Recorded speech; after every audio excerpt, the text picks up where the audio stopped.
성장을 시작하고 싶은 사람에게 필수적인 건 골방 기도입니다. 혼자 기도하는 시간이 필요합니다. 다 같이 기도하는 것도 중요하지만 혼자 기도하는 시간이 필수적으로 갖춰질 때 비로소 영적 성장이 이루어지게 되는 것이죠.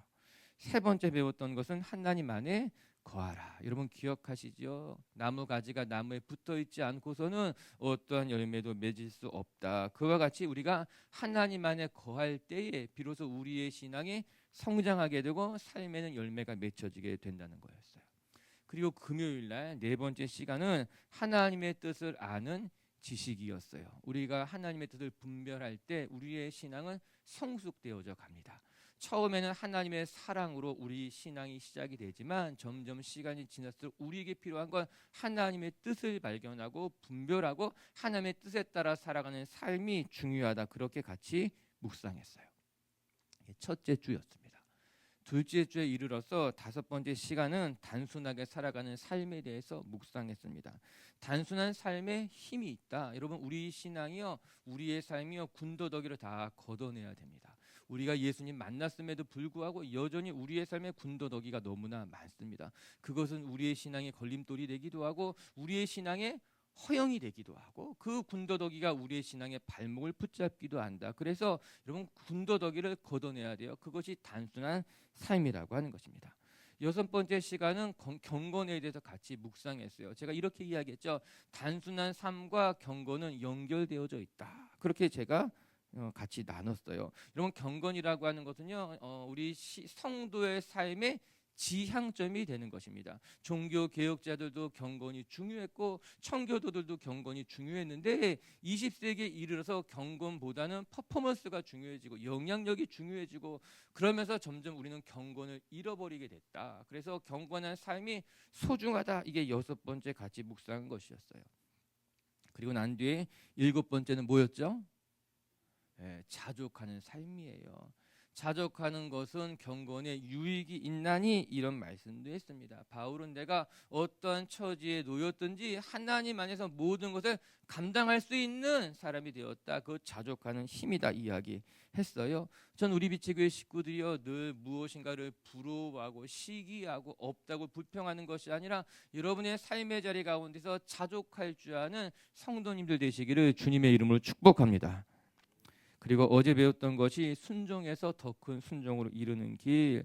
여러분 하나님이 원하시는 것은 순종이라. 여러분 그래서 순종이란 똑같은 단어가 무엇이에요? 하나님의 말씀을 듣는 거, 이 듣다라는 단어와 순종이라는 단어가 같은 어근에서 나와 있다. 그렇게 같이 배웠잖아요. 여러분 우리가 하나님의 말씀에 순종해야 돼요. 어떻게 순종할 수 있을까? 작은 것에서부터 확실한 것에서부터 순종하기 시작하면 우리의 신앙이 더 크게 성장하게 된다라고 하는 것입니다. 할렐루야. 우리 계속해서 이 말씀들 또 한번 보세요. 우리 홈페이지에 들어가서 또 다시 한번 보면 좋고 오늘 마지막 시간으로 영적 성장의 최고봉이라고 할 수 있는 사랑에 대해서 같이 묵상하려고 합니다. 사랑이라고 하는 것은요 영적인 성장을 이룬 사람에게 나타나는 아름답고 고귀한 특징이에요. 고린도전서 13장은 이것을 매우 잘 설명해 주고 있습니다. 우리가 잘 알듯이 고린도전서 13장이 사랑장입니다. 그러면 고린도전서 12장은 무슨 장이라고 말하죠? 은사장이라고 말합니다. 고린도전서 12장에는 예언과 방언을 비롯한 여러 가지 은사들에 대해서 아주 소상하게 기록해 놓고 있어요. 그리고 나서 13장에 이르러서 사랑에 대해서 또 바울이 잘 설명해 주고 있습니다. 그렇다면 12장의 은사장과 13장의 사랑의 장이 어떻게 연결되고 있을까요? 그것의 브릿지가 무엇일까? 이것이 12장 가장 마지막 31절에 기록되어져 있어요. 같이 한번 우리 12장 은사장의 가장 마지막 문장인 31절을 같이 한번 읽어볼게요. 시작. 너희는 더욱 큰 은사를 사모하라. 내가 또한 가장 좋은 길을 너희에게 보이리라. 가장 큰 은사, 가장 좋은 길 너희에게 보이겠다. 바울은 이렇게 말하면서 12장을 끝맺고 13장을 시작하게 됩니다. 즉 여러 가지 은사에 대해서 방언과 예언과 통변과 병 고치는 것과 여러 가지 은사를 다 설명하고 난 이후에 마지막에 바울은 그 모든 은사보다 더 큰 은사가 있다. 그리고 더 큰 은사를 내가 너에게 인도해 주겠다라고 말하면서 13장으로 넘어가게 되는 것 아니겠습니까? 사랑이 그 모든 은사보다 더 큰 은사라고 하는 겁니다. 그 모든 은사보다 더 아름다운 은사이며 마지막까지 빛날 것이 바로 사랑이라고 이야기하면서 12장을 끝맺고 13장을 시작하고 있는 것 아니겠습니까? 여러분, 사랑이라는 은사가 무엇일까? 모든 은사 중에 가장 아름다운 은사가 사랑이며 마지막 날까지 빛나는 사랑이 바로 빛나는 은사가 사랑이라고 하는 거죠. 우리 비치그 식구들에게 이 사랑의 은사가 여러분의 삶의 자리에 충만할 수 있기를 주님의 이름으로 축복합니다. 그러면 이제 우리 사랑의 은사에 대해서 하나씩 생각해 보도록 하고, 오늘 우리 길게 우리가 나눌 수 없지만 오늘 본문을 중심으로 두 가지 정도 같이 한번 생각해 볼게요. 우리 첫 번째 우리가 묵상할 것은 사랑이란 무엇인가? 자기의 유익을 구하지 않는 것이 참된 사랑이다. 4절부터 7절까지가 사랑의 정의인데 우리 한번 같이 읽어볼게요. 4절부터 7절까지 시작. 사랑은 오래 참고 사랑은 온유하며 시기하지 아니하며 사랑은 자랑하지 아니하며 교만하지 아니하며 무례히 행하지 아니하며 자기의 유익을 구하지 아니하며 성내지 아니하며 악한 것을 생각하지 아니하며 불의를 기뻐하지 아니하며 진리와 함께 기뻐하고 모든 것을 참으며 모든 것을 믿으며 모든 것을 바라며 모든 것을 견디느니라. 아멘. 사랑에 대해서 너무나 잘 정리하고 있습니다. 사랑이 무엇인가? 사랑은 오래 참고, 사랑은 온유하며, 사랑은 시기하지 아니하며, 자랑하지 아니하며, 교만하지 아니하며. 저는 이 사랑장이 어떻게 이렇게 사랑의 본질을 잘 설명하고 있었을까? 이런 사랑장을 여러분 정성스럽게 한번 써서 여러분 사랑하는 사람에게 한번 나눠주시기 바랍니다. 내가 그것을 쓰면서 사랑이 이런 것이구나 다시 한번 생각하게 되고, 또 그것을 누구에게 전해주면서 우리가 진짜 아름다운 사랑을 열매 맺기 원한다 고백할 수 있으면 좋겠다는 생각을 해보게 됩니다. 말씀을 대하면서 여러분, 바울이 이 사랑의 본질에 대해서 어떻게 이렇게 정확하게 이해할 수 있었을까, 그리고 정의할 수 있었을까, 그런 생각해 보게 됩니다. 이보다 더 사랑에 대해서 잘 정의해 놓은 것이 사실 없습니다. 어떻게 바울이 이렇게 사랑에 대해서 잘 알 수 있었을까? 가만히 생각해 보니까는 여러분이 사랑이라는 단어 대신에 예수님이라고 하는 단어를 넣으면 말이 완벽하게 됩니다. 예수님은 오래 참으시고, 예수님은 온유하시며, 예수님은 시기하지 아니하시고, 예수님은 스스로 자랑하지 않으시고 등등등, 이 사랑이 정의된 그 모든 구절에 예수님이라는 단어를 넣어서 한번 읽어보게 되면 정말 완전하게 이해가 되더라고요. 바울은 이 사랑의 본질에 대해서 어디서 발견하는가? 무엇을 보고 참된 사랑을 배우게 되었는가? 예수님을 통해서 참된 사랑을 경험하고, 예수님을 통해서 사랑을 배우고, 예수님을 통해서 사랑을 정의해가고 있다는 것을 깨닫게 되었습니다. 사랑의 본체이신 예수님을 통해서 바울은 사랑을 본 거예요. 사랑을 깨닫고 경험하게 된 것 아니겠습니까? 어떤 사람들은 사랑을 많이 받고 자란 사람, 그런 분들이 있습니다. 어려서부터 사랑을 많이 받고 자란 사람들은 사랑을 받는 것에도 익숙하고 사랑을 베푸는 데 있어서도 익숙하기 때문에 정말 누가 보아도 참 건강한 모습을 갖고 있습니다. 그런 사람들은 참 귀하고 또 우리 곁에 있기에 좋지요. 반면에 안타깝게도 또 어떤 사람들은 그 사랑을 잘 경험해 보지 못했기 때문에 사랑을 받는 것에도 익숙하지 못하고 사랑을 주는데도 매우 서투른 사람들이 있습니다. 좀 안타깝기도 하고 속상하기도 하고 뭐 그런 경우들이 있는 거예요. 그러나 오늘 말씀을 한번 보시기 바랍니다. 여러분, 사람에게서 우리가 사랑을 제대로 받아보지 못했다 하더라도 그것보다 더 아름답고 풍성한 사랑이 예수님에게서부터 발견할 수 있게 되는 거죠. 내가 지금까지는 제대로 된 사랑을 받아본 적이 없습니다. 나는 부모님에게도 사랑을 받아보지 못했고 누가 나 하나 사랑해 준 사람이 없기 때문에 나는 사랑에는 불구와 같은 사람이라서 할 수도 없고 그거를 뭐 이해할 수도 없다고 말한다면 사실 그것은 옳지 않습니다. 왜냐하면 우리가 부모에게서부터 사랑을 받지 못했다 할지라도 우리를 위해서 목숨을 내어주신 예수님이 여전히 우리를 위해서 옆에서 우리를 붙드시고 사랑하시고 품어주시기 때문에, 여러분, 내가 지금까지도 단 한 번 사랑을 제대로 받아보지 못했다 하여도 여러분, 예수님을 바라보고 사랑을 배우고 예수님을 통해서 사랑을 경험하고 그 예수님을 말미암아 더 깊은 사랑의 자리로 나갈 수 있음을 여러분에게 말해주고 싶고 축복해주고 싶은 거예요. 오늘도 진짜 우리가 사랑을 경험해야 할 곳은 예수님의 품 안입니다. 사랑의 본질이고 사랑의 모든 것이 되신 그 예수님을 바라보면서 우리 빛의 교회 식구들이 더 깊은 사랑을 경험하는 성도님들 되시기를 주님의 이름으로 축복합니다. 사랑에 대해서 하나씩 다 살펴보는 것도 필요하겠지만 오늘은 그 중에 한 가지만 살펴보려고 합니다. 사랑이 무엇이냐? 5절의 말씀에 보니까는 사랑은 무례하지 아니하며 자기의 유익을 구하지 않는다고 합니다. 여러분, 사랑은 결코 무례하지 않습니다. 여러분, 기억하시길 바랍니다. 사랑은 무례하지 않아요. 무례하다면 그건 사랑이 아닙니다.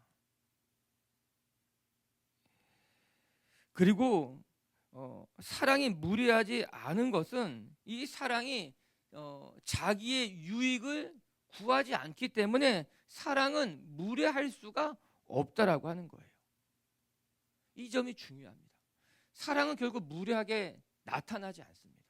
왜냐하면 사랑이라는 것 자체가 자기의 유익을 구하는 것이 아니기 때문에 무례해질 수가 없다라고 하는 거죠. 즉, 사랑은 나를 위한 것이 아니기 때문입니다. 저는 이 말씀을 늘 마음에 새기며 살아가려고 합니다. 내가 누군가를 사랑할 때도, 내가 우리 교회 성도들을 섬길 때도 사랑은 자기의 유익을 구하지 않기 때문에 무례해질 수 없구나. 사랑이라는 이름으로 포장해서 자기의 유익을 구하는 경우들이 굉장히 많습니다. 대표적인 것이 가스라이팅이고 스토킹이고 다 그런 것이죠. 내가 사랑이라고 말하지만 결국 그것은 사랑이 아니라 자기의 유익을 구하는 자기의 욕망이고 그건 자기의 감정이에요. 자기 이익을 위한 것이지 그것이 진짜 사랑이 될 수는 없다는 것입니다. 사랑은 본질적으로 이타적입니다. 목사님, 그렇게 말하는 것은 너무 극단적인 것 아닙니까? 그런 분들도 있을 수 있습니다. 그래도 사랑한다면 내 감정도 중요하죠. 내 마음도 중요하죠. 그렇게 말할 수 있습니다. 아주 틀린 말씀은 아닙니다.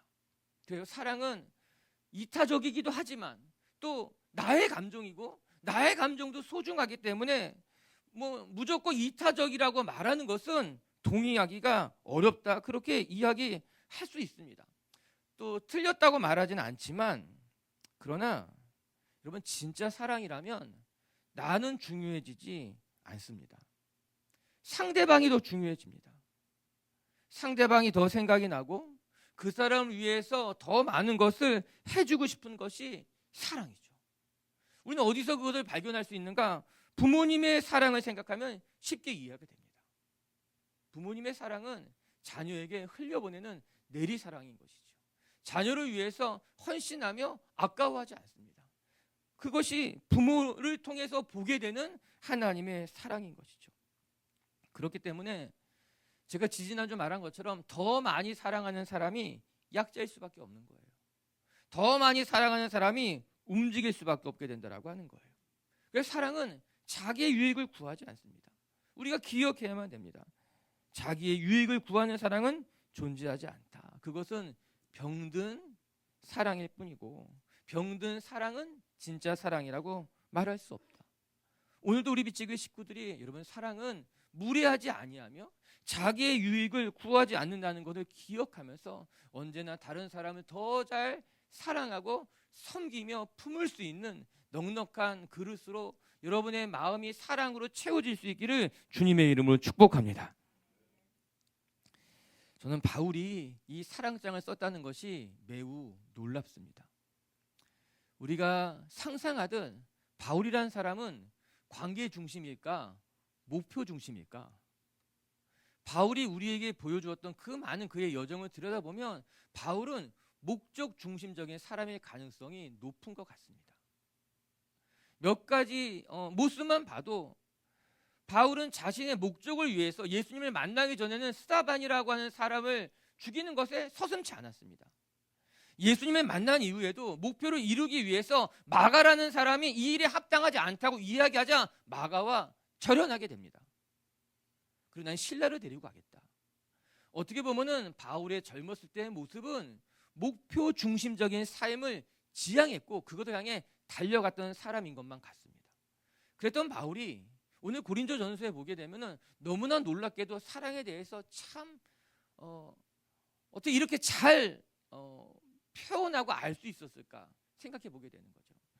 이 구절이 사도 요한이 쓴 요한복음이나 혹은 요한 1서나 2서에 나왔다면 굉장히 자연스럽게 이해가 되는데 이 말씀이 고린도전서에 기록되어져 있다는 것이 새삼 놀랍습니다. 어떻게 바울에게서부터 이런 고백이 나왔을까? 고린도전서가 쓰여졌던 시기가 서서히 바울이 노년에 이르러 가면서 바울의 삶이 더 깊어지고 그가 사역을 이어가면서 바울이 비로소 영적 성장에 이르는 최고봉이라고 말할 수 있는 사랑이 무엇인지를 그의 삶이 점점 더 깊이 깨달아 간 것은 아닌가 생각해 보게 되는 거예요. 이렇게 일반화시킬 수는 없겠지만 젊어서는 목표 중심을 향해 열심히 달려갔던 이 사람이 나이가 들고 더 나이가 들어가면서 사랑이 진짜 소중한 것이구나. 믿음과 소망과 사랑 중에 정말 사랑이 얼마나 소중한 것인가를 바울이 나이가 들면서 깨닫고 그것을 기록해서 성도들에게 전해주고 있는 것이 고린도전서 13장의 사랑장인 거예요. 전 우리 빛의 식구들이 그렇게 여러분 안에 하나님을 향한 사랑, 여러분 곁에 있는 사람들을 위한 사랑, 공동체를 위한 사랑에 충만한 우리 빛의 교회 성도님들 되시기를 주님의 이름으로 축복합니다. 두 번째 말씀을 통해 또 배우게 되는 것은 여러분 이 사랑이 결국에는 마지막까지 남게 되는 것이다. 사랑만이 영원하다고 이야기합니다. 방언도 패하고 예언도 사라지지만 결국에 남는 것은 사랑이라고 하는 거예요. 저는 이 한 절의 말씀이 감사하기도 하지만 또 한편으로는 두렵기도 합니다. 우리 8절의 말씀을 같이 한번 읽어볼게요. 8절입니다. 시작. 사랑은 언제까지나 떨어지지 아니하되 예언도 패하고 방언도 그치고 지식도 패하리라.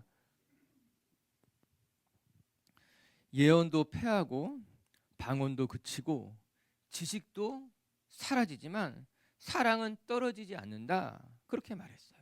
사랑만이 마지막까지 영원할 것이다. 그런 말씀이에요. 여러분, 사랑보다 더 눈에 띄는 것이 방언이고 예언이고 지식일 것입니다. 사랑이야 눈에 잘 보이지 않습니다. 찾으려고 해도 정말 나를 사랑하는 거냐 되묻는 경우가 얼마나 많습니까? 부모님이 자녀를 얼마나 사랑하는지 잘 보이지 않습니다. 예수님이 진짜 나를 얼마나 아끼시고 사랑하시는지 눈에 잘 보이지 않습니다. 그래서 사랑은 다 깨닫지 못할 때가 많습니다. 하지만 방언은 눈에 띕니다. 누가 방언 기도하면 누구나 다 알게 됩니다. 예언은 눈에 더 도드라질 수 있습니다. 여러분, 지식이 있는 사람들이 얼마나 사람들에게 주목을 받습니까? 방언도 예언도 지식도 다 우리의 눈에 너무나 선명하게 보이고 눈에 띄는 것들이지요. 그런데 오늘 말씀은 무엇이라고 이야기합니까? 예언도 방언도 지식도 그 화려해 보이는 것들이 처음에는 사람들의 눈에 띄고 주목받게 될지 모르지만 결국에 마지막까지 남는 거는 뭐라고요? 사랑이라고 하는 거예요.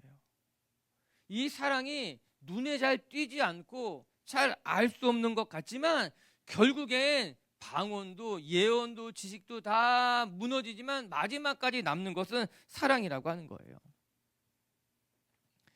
저는 향수를 잘 쓰지 않습니다. 잘 몰라요. 그래도 향수 중에는 처음 뿌렸을 때 향이 이렇게 좀 독하고 좋았던 것도 있고 또 어떤 거는 그 잔향이 마지막까지 좀 오래 가는 것들이 있더라고요. 향수라고 하는 것이 알코올을 몇 프로 섞는가에 따라서 달라진다는 거예요. 종류가 나눠지게 되는데 퍼퓸이 있고 오드 퍼퓸이 있고 오드 뚜알렛이 있고 오 프레시 등이 있고 다 글로 배운 거예요. 찾아보니까 그렇답니다. 알코올을 어느 정도 넣는가에 따라서 그 잔향이 얼마나 오래 지속되는가 그런 거예요. 처음에는 향이 좋았다가도 금방 사라지는 그런 향수가 있고 처음에 잘 모르겠지만 그 향이 오래오래 지속되는 향도 있다라고 하는 거예요.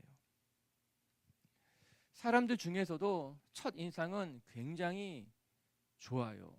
그런데 한 해, 두 해 지나가다 보면서 조금은 실망스럽기도 하고 아, 이런 분이셨구나. 또 그렇게 깨달아지는 분도 있습니다. 반면에 또 어떤 분은 알면 알수록 아, 참 이 사람이 진국이구나.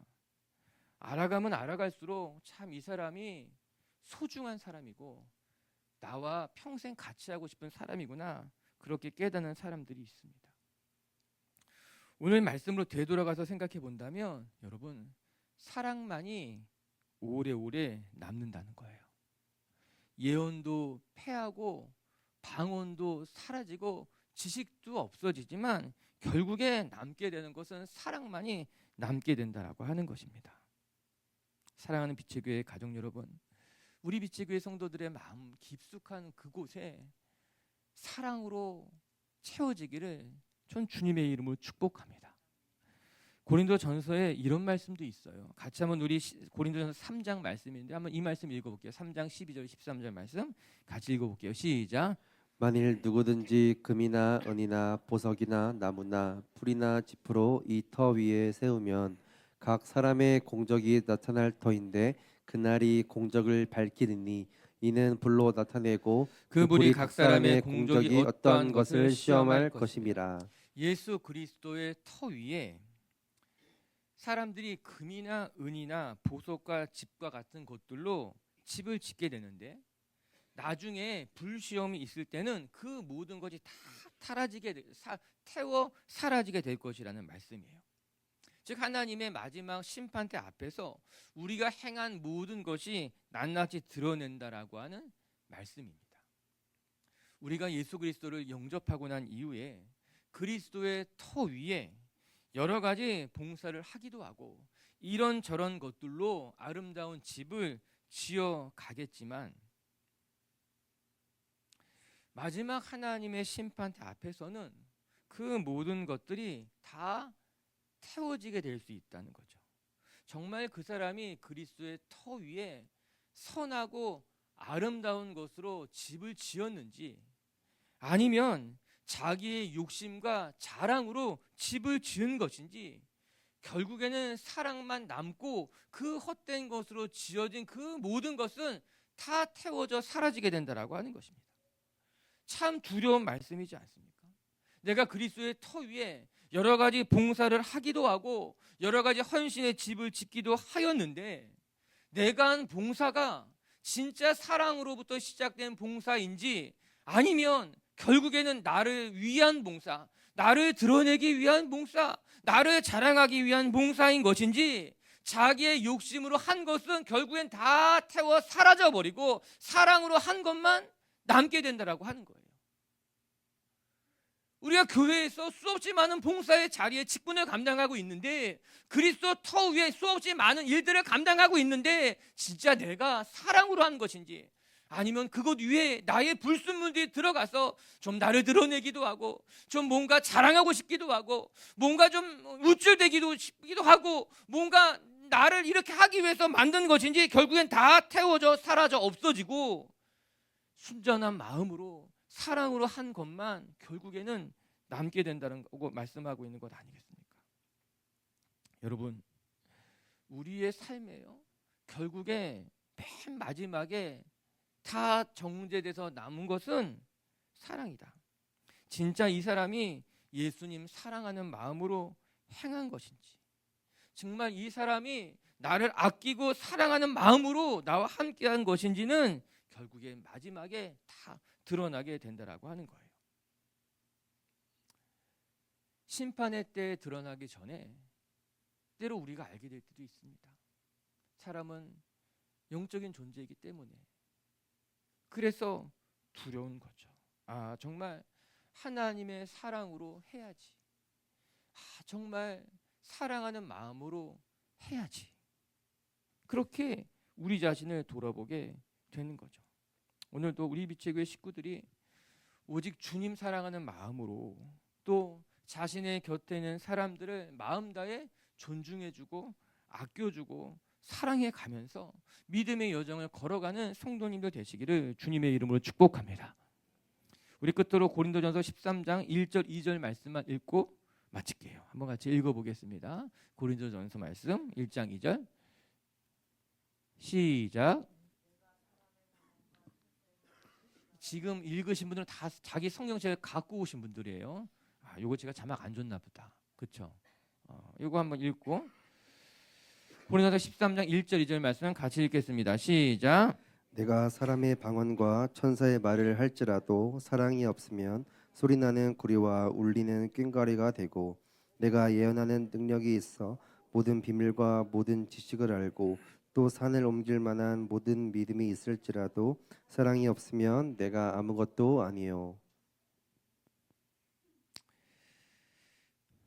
내가 사람의 방언과 천사의 말을 할지라도 사랑이 없으면 소리나는 구리와 울리는 꽹과리가 되고 내가 예언하는 능력이 있어서 모든 비밀과 모든 지식을 알고 또 산을 옮길 만한 모든 믿음이 있을지라도 사랑이 없으면 아무것도 아니니라. 아멘. 이 말씀이 맞습니다. 이 말씀이 참으로 맞습니다. 우리는 꽹과리가 되지 마시고 여러분이 아무리 믿음이 있고 아무리 방언하고 예언을 하고 온갖 신령한 비밀을 다 알아도 우리 안에 사랑이 없으면 아무것도 아니구나 깨닫고 오늘 영적 성장에 이르는 길 마지막 9번째 시간이잖아요. 저는 우리가 지향해야 될, 우리가 마지막에 바라봐야 될 성도의 모습은 사랑으로 충만한 모습이다. 그렇게 서로 사랑하고 아껴주며 믿음의 길을 걸어가는 성도님들 되시기를 주님의 이름으로 축복합니다. 말씀을 정리하십시다. 바울이 우리에게 가르쳐준 이 사랑의 모습들, 전 우리 미치교회 식구들이 하나님의 사랑을 마음껏 누리고 경험하고 그 하나님의 사랑으로 여러분 곁에 있는 사람들을 더 많이 아껴주고 섬겨줄 수 있는 성도님들 되시기를 주님의 이름으로 축복합니다. 첫 번째, 사랑은 자기의 유익을 구하지 않는다고 합니다. 자기의 유익을 구하지 않기 때문에 사랑은 무례하지 않습니다. 오늘도 여러분의 마음 깊숙한 곳에 참된 사랑의 씨앗을 심고 누구보다도 곁에 있는 사람들 더 많이 아껴주고 사랑해주는 성도님들 되셨으면 좋겠습니다. 두 번째, 바울은 사랑만이 영원하다고 이야기합니다. 방언도 패하고 예언도 무너지고 지식도 다 사라지지만 마지막까지 남는 것은 사랑이다. 그렇게 여러분의 삶의 자리를 지켜나가는 성도님들 되시기를 주님의 이름으로 축복합니다. 같이 한번 기도합시다. 우리 가슴에 손을 얹고 이 시간 기도할게요. 하나님,